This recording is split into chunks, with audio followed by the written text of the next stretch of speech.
That night wasn't supposed to mean anything. I was reckless, alone, driving too fast through the quiet streets of Los Angeles when flashing blue and red lights filled my rearview mirror. I thought it was just another traffic stop, a fine, maybe a warning, but I never expected him. Officer Cole Ramirez. Broad shoulders under the dark uniform, jawline sharp enough to cut glass, and eyes that looked like they could see right through every excuse I'd ever rehearsed. When he told me to step out of the car, my pulse didn't race from fear. It was something else. Something I couldn't name. There was tension in the air, that kind of silence that feels heavier than words. He asked me questions I barely heard, his voice low, controlled, and almost too calm. I remember the way his hand rested on his holster, how his eyes lingered just a second longer than they should have. It wasn't just an officer doing his job. It was something electric, dangerous, forbidden, and real. And when he said, "Turn around," I did. The click of the handcuffs behind me felt like time stopping. I didn't know then that one small decision, one look, one word, one night, would change both of our lives. Because sometimes, the people meant to control your freedom end up freeing parts of you that have been locked away for too long. What happened next isn't what you'd expect. Because when a man sworn to uphold the law crosses the line for something he can't deny, nothing will ever be the same again. Stay until the end. This story will make you question how far you'd go for the truth and for love. The air was cool that night, the kind that makes your breath fog just enough to remind you you're alive. I hadn't planned on being out so late, but driving through the city felt like the only way to quiet the noise in my head. The streets were mostly empty, except for the sirens that came out of nowhere. Red and blue lights exploded behind me, slicing through the dark. My hands tightened around the steering wheel. I pulled over, heartbeat echoing in my throat. When he stepped out of the patrol car, I swear I forgot how to breathe. He moved with the kind of confidence that only comes from knowing exactly who you are and what you're capable of. Officer Ramirez. That name still does something to me. His uniform clung to him just right, fitted, structured, deliberate. Every movement was precise. Even his shadow looked in control. He leaned down beside my car window, and the beam of his flashlight caught my face. "Do you know how fast you were going?" he asked. His tone wasn't harsh. It was measured, calm in a way that felt almost intimate. I muttered something about being tired, distracted. He studied me for a moment that felt longer than it should have, his gaze moving from my face to my hands gripping the wheel. Then, in that deep voice, he said, "Step out of the car." The night swallowed the sound of the city as I did what he said. My boots hit the pavement, and all I could hear was the distant hum of passing cars. He stood close, too close, the smell of his cologne mixing with the cold air. He asked for my ID, his fingers brushing mine for a second longer than necessary. I told myself I was imagining it. But when he told me to turn around, when I felt the cold steel of the handcuffs click around my wrists, my body reacted before my brain did. My heart pounded so loudly it drowned out everything else. "Why are you shaking?" he asked softly. "Because," I started, but the words died somewhere between fear and something far more dangerous. He guided me toward the patrol car, one hand lightly pressing my shoulder. His touch wasn't rough. It was careful, too careful. The kind of touch that said he didn't really want to hurt me. When he opened the door, I turned just enough to meet his eyes. There was something unspoken there, something he was trying not to feel. "You don't look like someone who belongs in trouble," he said. I wanted to laugh, to say something sarcastic, but instead I whispered, "Maybe I just found the wrong kind of trouble." For a moment, his mask cracked. His lips almost curved into a smile, and he quickly looked away. The drive to the station was silent, heavy with everything we weren't saying. Streetlights flashed across his face, that strong jawline, the furrowed brow, the muscle in his cheek tightening every time he glanced my way. When we arrived, he didn't take me to a cell. Instead, he walked me to an empty office. He sat me down, leaned against the desk, and folded his arms. "You were speeding, but I can tell this isn't about that," he said. "What's going on?" Something about the way he asked made it impossible to lie. Maybe it was the exhaustion, maybe it was the way he looked at me like he actually cared. I told him about my father, how he used to be a cop too. How I'd been trying to drive to the old neighborhood, to feel close to something that didn't hurt anymore. He didn't interrupt. He just listened. His jaw softened, and for the first time, I saw the man behind the badge. When I finished, he walked over, reached for the key, and unlocked the cuffs. The sound of metal clicking open felt like a sigh. I rubbed my wrists, unsure what to do with my hands. "Look," he said quietly, "you should go home. But maybe take the long way. Breathe a little." I nodded, not trusting myself to speak. But before I could leave, he stopped me. "Wait," he said. "Next time you feel like driving just to escape, maybe don't do it alone." I turned to face him. "Are you offering?"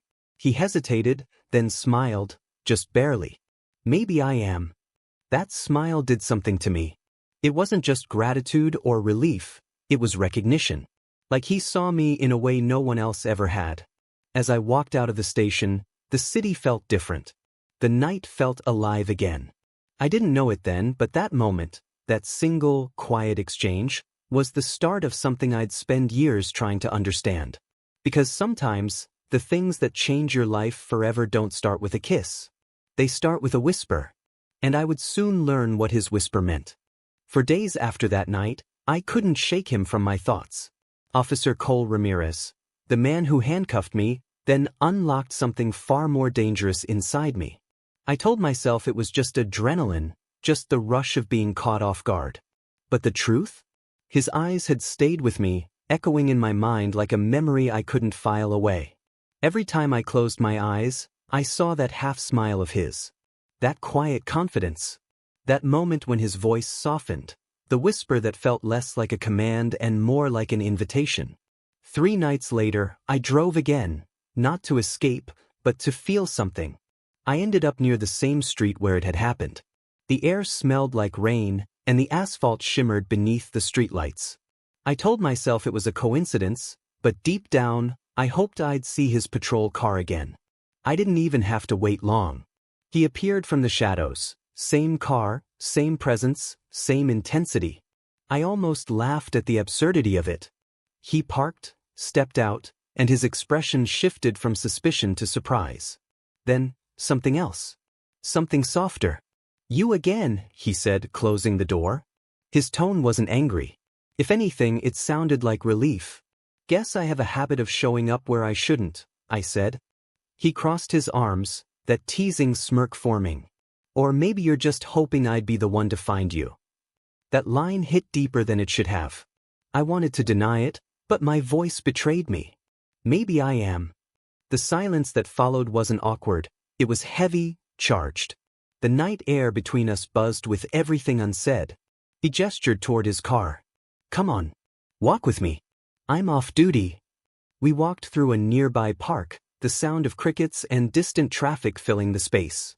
He told me about his job, how the uniform made people look at him differently, how the badge sometimes felt heavier than it should.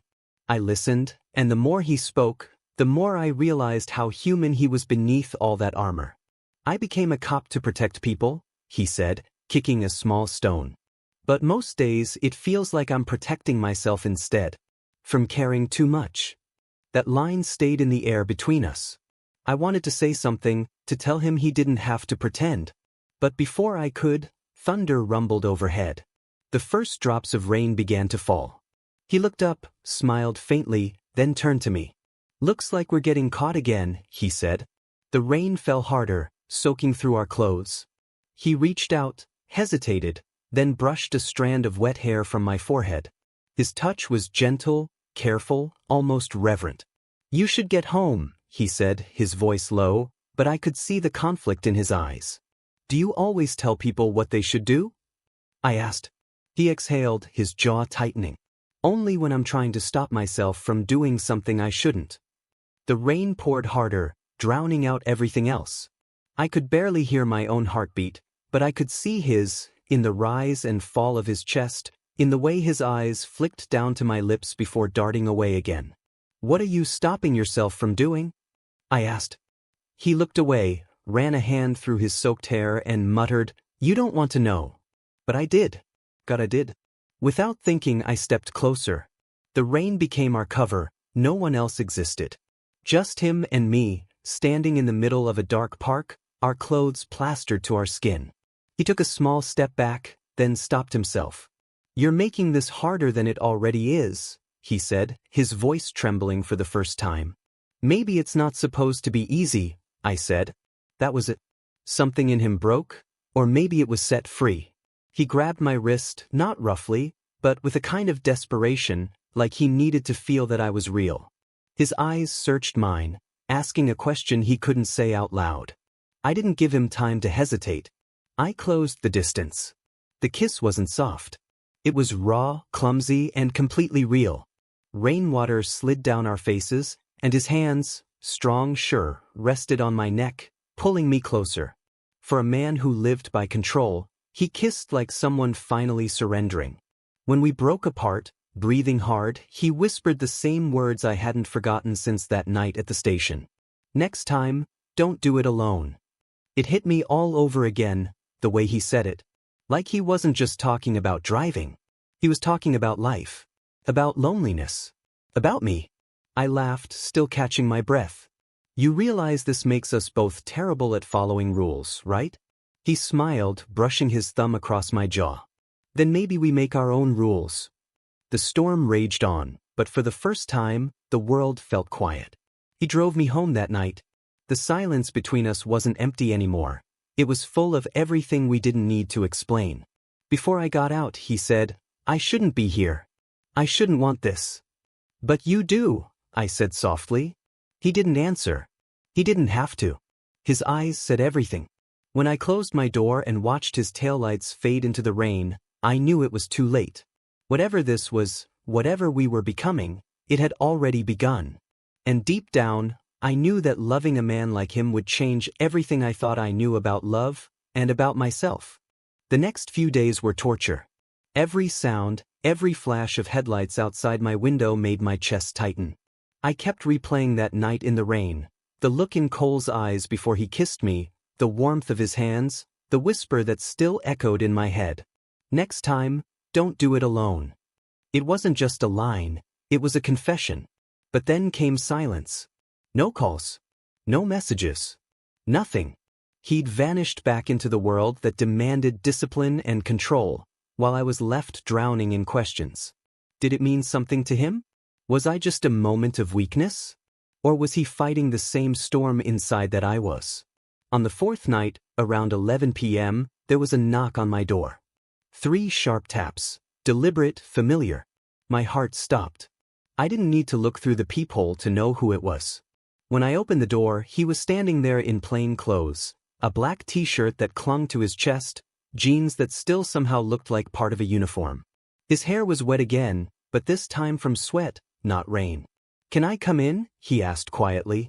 I stepped aside, and he walked past me, the scent of him filling the room, that same mix of leather, soap, and something purely him.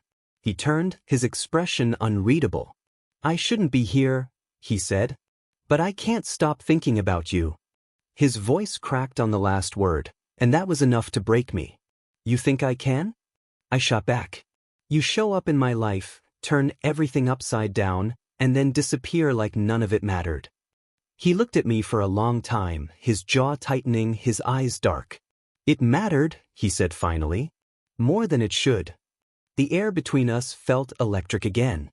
My chest ached with everything I wanted to say, everything I was afraid to. "So, what are you doing here, Cole?" I asked, my voice low. "To tell me it was a mistake? That it can't happen again?" He took a step closer. "I don't know," he said. "I just know I couldn't stay away." When he reached for me, I froze. His hand hovered near my cheek, uncertain. That hesitation, that trembling line between control and surrender, said more than words ever could. I took his hand and placed it against my face. "You don't have to be the cop right now," I said. "Just be you." He exhaled, a sound that was half relief, half surrender. You have no idea how long it's been since someone said that to me. We stood there in silence, the distance between us collapsing inch by inch. His thumb traced the edge of my jaw, his touch both careful and desperate. And then, without warning, he pulled me close. The kiss this time was slower, heavier, like we both understood what it meant. His lips were warm, his heartbeat rapid against my chest. My hands found their way to the back of his neck, feeling the tension there, the weight he carried in every muscle. When he finally pulled away, he kept his forehead pressed against mine. "This isn't simple," he whispered. "If anyone finds out." "I know," I interrupted. "But you're here. Isn't that enough right now?" He smiled faintly, eyes closed. "For now, yeah." We spent the next few hours just talking. No badges. No barriers. He told me about his childhood in Texas, how his father, also a cop, raised him to believe that strength meant never showing emotion. "He taught me how to fire a gun, how to fight, how to take orders," Cole said, looking at the floor. "But he never taught me how to feel." I told him about my own father, how he'd served on the force too, before dying in an accident when I was a kid. For a long time, I'd blamed the badge for taking him away.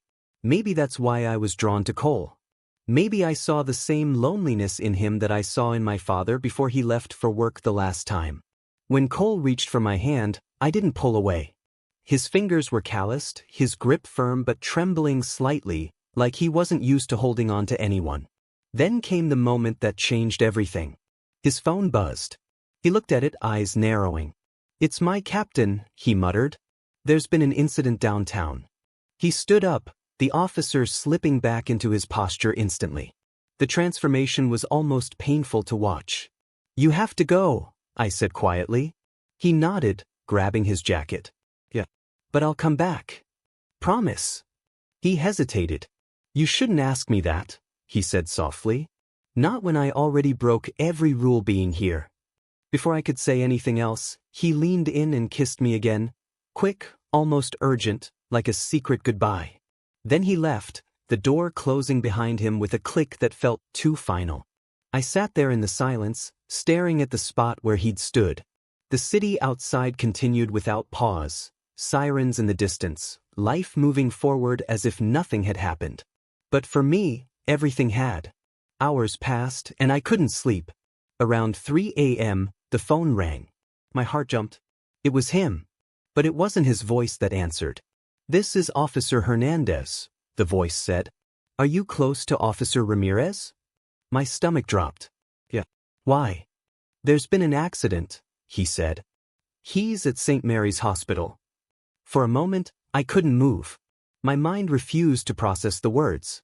Cole, the man who always seemed unshakable, hurt? It didn't feel real.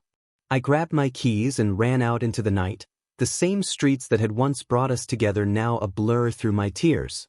Because suddenly, the line we crossed wasn't just between right and wrong. It was between what I felt and what I was terrified to lose. The city was still half asleep when I reached the hospital. The red glow of the emergency lights cut through the fog, flickering against the wet pavement. I parked without thinking, barely remembered slamming the car door before running inside. Every step echoed too loudly. Every face looked at me like I didn't belong there. But I didn't care. All I could hear was Officer Hernandez's voice replaying in my mind, "There's been an accident." When I reached the front desk, I could barely get the words out. "Officer Ramirez. Cole Ramirez. Where is he?" The nurse glanced up, her expression guarded. "Are you family?" For a second I froze. The word stabbed through me. Family. I wasn't. Not in any official sense. Not in the way that mattered to the world. But I was in every way that mattered to me. I hesitated, gripping the counter. "I'm a friend." She studied me for a moment that felt like an eternity, then finally nodded. "Room 214. End of the hall, second floor." I didn't wait for the elevator. I sprinted up the stairs, 2 at a time, heart pounding so hard it hurt. When I reached the door, my hand hovered over the handle. I wasn't ready to see him like that. I wasn't ready for the possibility that he might not look back at me. But then I heard his voice, low, tired, but unmistakably him. "Yeah, I'm fine," he said to someone inside. "It looks worse than it is." Relief hit me so hard it almost made me dizzy. I pushed open the door. Cole was sitting up in bed, a bandage around his arm and a bruise blooming along his jaw. His uniform shirt hung from the back of a chair, torn and stained with dust and blood. He looked up when he saw me, and for a second, that confident, composed officer disappeared. "Hey," he said quietly. I walked closer, trying to keep my voice steady. "You look terrible." He chuckled, wincing a little. "You should see the other guy." I wanted to smile, but I couldn't. Seeing him hurt did something to me I couldn't describe. I reached for the edge of his bed, my fingers curling around the cold metal rail. "What happened?" He sighed. "Armed robbery. Guy panicked. Shot at us. Bullet grazed my arm before it hit the wall." I swallowed hard. "You could have died." He met my eyes then, steady, serious. "We all could. That's part of the job." "But it's not supposed to be part of your story," I said. My voice cracked. "Not like this." He looked away, guilt flickering across his face. "I didn't call because I didn't want you to see this side of it." "This side of what?" He hesitated. "Me. The part that runs toward danger while everyone else runs away. The part that might not come home one night." I sat down beside him, my hand brushing his. "Then maybe I'd rather see that side than never see you at all." His eyes softened, but I could see the storm behind them. He wanted to say something, I could feel it, but the door opened before he could. A tall man in a navy jacket stepped in. "His captain, I guessed." "Ramirez," he said, voice clipped. "Good to see you alive. We'll need your statement later. Rest for now." Cole straightened immediately, his entire demeanor shifting back to the professional mask I'd seen when we first met. "Yes, sir." The captain's gaze shifted to me, suspicious. "And you are?" I opened my mouth, but Cole interrupted. "He's a friend, sir. Just checking in." The captain's eyes narrowed, lingering for a moment before he nodded. "All right, keep it that way." When he left, the silence that followed was suffocating. Cole exhaled, leaning back against the pillow. "You shouldn't be here," he said softly. "I don't care." He smiled faintly. "That's what scares me." I shook my head. "You think this is just about danger? About rules? You kissed me, Cole. You showed me something real. Don't act like it didn't mean anything." He looked at me and I saw the fight drain from him. "It meant everything," he said. "That's the problem." He reached out, his fingers finding mine. His grip was weak, but it was there, honest, trembling, human. I spent years keeping my walls up. The badge, the uniform, the control, it kept me safe. Then you came along and made me want things I'm not supposed to want. I felt my chest tighten. "You don't get to decide what you're supposed to want. Not anymore." He smiled sadly. "You sound like you've already made peace with it." "I haven't," I admitted. "But I'm done pretending I don't feel it." For a long moment, neither of us spoke. The only sound was the steady beep of the monitor beside him, that fragile reminder that he was still here. Still alive. Finally, he whispered, "You know what's funny? I've faced guys with guns, knives, everything. But this," he nodded toward me, "this is the first thing that ever scared me." "Why?" I asked. "Because it's real," he said, "and because I don't know how to protect myself from it." I leaned closer, my forehead resting against his. "Then don't. Just let it happen." He closed his eyes, breathing me in. "If anyone finds out." "Then they find out," I said. "We've already crossed the line." He smiled faintly. "You really are trouble." "Maybe you like that," I whispered. The tension between us melted into something softer, quieter. He squeezed my hand. "When I get out of here, I'm going to take you somewhere. No badges. No uniforms. Just me. Promise." He nodded. "Promise." But promises in his world were fragile things. As I sat there, watching him drift to sleep, I couldn't shake the feeling that the world we were building existed in borrowed time. Because in the morning, he'd go back to being Officer Ramirez, and I'd still be the man he wasn't supposed to love. And even if love was enough to survive the night, I wasn't sure it would survive the daylight. The morning came far too soon. I hadn't slept at all. I sat in the same stiff hospital chair, staring at Cole as sunlight crept through the blinds and painted lines across his face. He looked peaceful, too peaceful. Like the night before hadn't happened. Like the world outside that door wasn't waiting to tear us apart. When he stirred, Blinking his eyes open, I forced a small smile. Morning. He smiled back, weak but genuine. You stayed. I wasn't going anywhere. He exhaled, staring at the ceiling for a long time before saying, You should have. Someone saw us last night. My heart dropped. What do you mean, saw us? He turned his head toward me. One of the nurses. She told Hernandez she saw me holding your hand. The captain's going to hear about it. And once he does, it's not going to be good. I felt the words like a punch. Oh, I'm sorry. He shook his head. Don't. You didn't do anything wrong. I did. I broke the rules, again. He gave a tired laugh, though there was no humor in it. Turns out I'm worse at following them than I thought. I moved closer, resting my hand on his arm. You don't have to apologize for caring. He looked at me, really looked at me. In my world, caring gets you hurt. Or worse, it gets the people around you hurt. I wanted to tell him he was wrong. That what we had wasn't dangerous. It was human. But before I could, the door opened. The captain walked in, face set like stone. Ramirez, he said flatly. We need to talk. His eyes flicked to me for half a second, then back to Cole. Alone. Cole hesitated. Sir, I said alone. I stood, forcing my voice to stay steady. It's fine. I'll be right outside. I stepped into the hall, but I didn't walk far. I stayed by the door, hearing only fragments of their conversation. Not appropriate, the department's reputation. Off duty, sir. Doesn't matter. You know how this looks. And then silence. A long, heavy silence that said everything.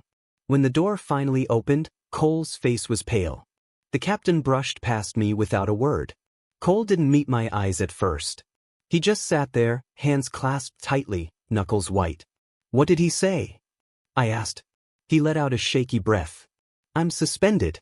Pending review. The words hit like cold steel. Suspended? For this. For being human, he said quietly. For not being the man they expect me to be. I sat beside him, my mind spinning. So what now? He looked at me, his expression unreadable. Now I have to decide if I still want to be a cop. I searched his face, trying to find the man I'd met that night in the rain, the man who was all duty and restraint. But he was gone. In his place was someone raw, broken, but finally real. He reached for my hand. You know what's crazy? For years, I thought the badge was what defined me, that it gave me purpose. But last night, when you told me not to be the cop, just to be me, that was the first time in years I actually liked the man I was.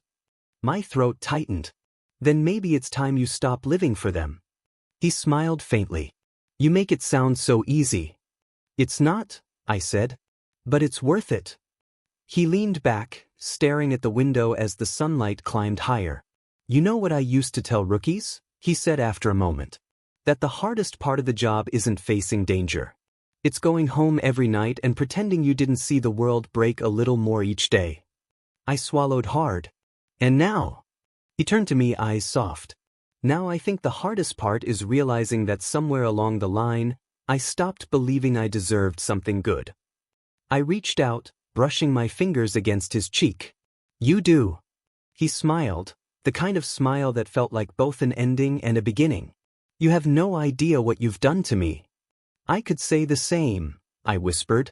We stayed there, hands entwined, as the sounds of the hospital hummed around us.